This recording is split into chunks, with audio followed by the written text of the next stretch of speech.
अस्सलाम वालेकुम नाजरीन। ड्रामा सीरियल दस्तक की आने वाली एपिसोड बहुत इंटरेस्टिंग होने वाली है क्योंकि फरियाल तो अपनी हरकतों से बाज ही नहीं आ रही है और उसने सैफ से भी यही कह दिया है कि मैं पाकिस्तान छोड़कर जा रही हूँ। तभी सैफ के दिल को भी थोड़ा सा यहाँ पर सुकून मिला और उसके दिल को करार आया कि अब तो फरियाल चली गई है और अब उसका मुझसे कोई राब्ता भी नहीं होगा।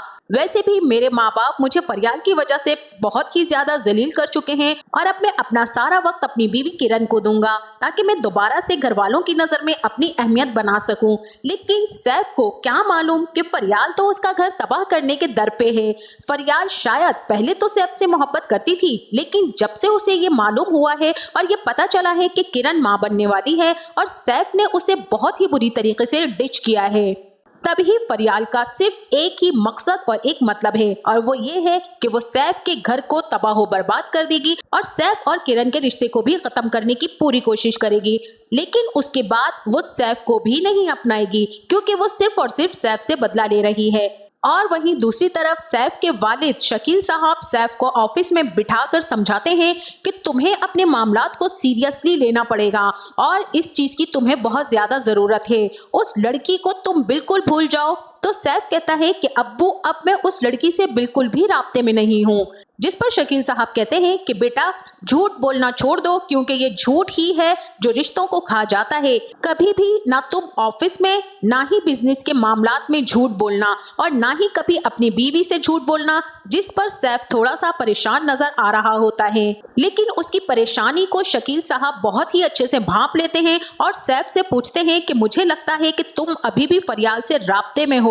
जिस पर सैफ को बहुत ही गुस्सा आ जाता है और वो गुस्से में कहता है कि मैंने आपको एक मर्तबा कह तो दिया है कि मैं फरियाल से राब्ते में नहीं हूँ और अब आप मुझे कभी भी किरण से गुस्सा होते हुए नहीं देखेंगे। जिस पर सैफ के वालिद शकील साहब बहुत ही मुतमईन हो जाएंगे और कहेंगे कि तुम्हें किरण का ध्यान रखने की बहुत जरूरत है क्योंकि वो तुम्हारे बच्चे की माँ बनने वाली है। अब सैफ घर आता है और किरण को अपने पास बिठाकर कहता है कि तुम मुझे बहुत बुरा इंसान समझती हो, लेकिन मैं लड़कियों की बहुत कदर करता हूँ और मैंने तुमसे शादी की है और अब तुम मेरी बीवी हो, मैं तुम्हारी बहुत इज्जत करता हूँ।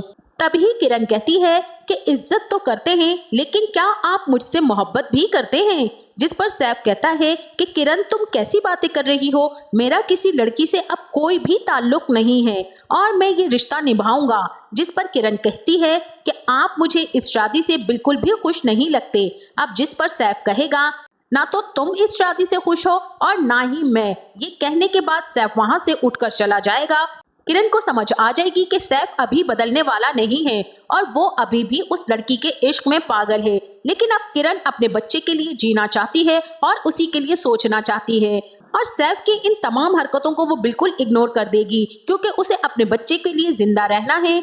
और वहीं दूसरी तरफ जब सैफ ऑफिस में मीटिंग के लिए अपने रूम से बाहर चला जाएगा, तभी सैफ के डैड उसके रूम में आएंगे और उसके फोन पर मुसलसल कॉल्स देखकर फोन पिक कर लेंगे और वो कॉल फरियाल की होगी। जिस पर फरियाल कहेगी कि तुमने तो सोचा होगा कि तुमने मेरे साथ इतना बुरा किया है और अब मैं तुम्हें कॉल नहीं करूंगी, लेकिन तुम मेरा एहसान मानो कि मैं तुम्हें अभी भी कॉल कर रही हूँ।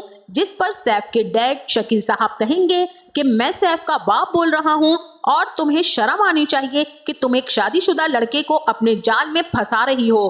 तुम किस किस्म की लड़की हो? तुम्हारी तरबियत जाहिर कर रही है कि तुम किस खानदान से ताल्लुक रखती हो और तुम्हारे लिए यही बेहतर होगा कि तुम आइंदा के बाद सैफ को कोई कॉल मत करना। अब तो फरियाल की सिट्टी गुम हो जाती है और वो हैरत ज़दा रह जाती है। इसी के साथ फरियाल फोन बंद कर देती है। मेरा यहाँ पर एक ज़ाती ख्याल ये भी है, फरियाल अभी मुल्क से बाहर नहीं गई है, वो सिर्फ सैफ को चेक कर रही है कि सैफ अभी भी उसके पीछे आता है या कि नहीं। आपको ये ड्रामा कैसा लगता है और कौन से किरदार आपको पसंद हैं और इस ड्रामे के बारे में आपकी क्या राय है, हमें कमेंट बॉक्स में जरूर बताइएगा। जाते जाते वीडियो को लाइक और चैनल को सब्सक्राइब करना ना भूलिएगा। अपना बहुत सारा ख्याल रखिएगा। मिलते हैं नेक्स्ट वीडियो में, तब तक के लिए अल्लाह हाफिज।